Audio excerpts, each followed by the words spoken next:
আয় ভাত শামিম, ভাত খেয়ে যা, ভাত খেয়ে ক্রিকেটের পুম মেরে যা। বাংলাদেশের ক্রিকেট মানে পুরো চুদলিং পং।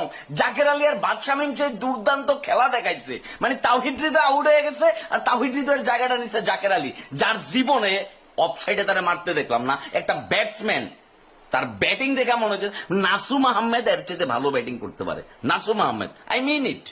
ভাত শামিম তারাই আল্লাহ খালি সব দিছে ভাই, তারে শরীর দিছে, চেহারা দিছে, মানে সবই দিছে ভাই, খালি ব্রেনটা দেয় নাই।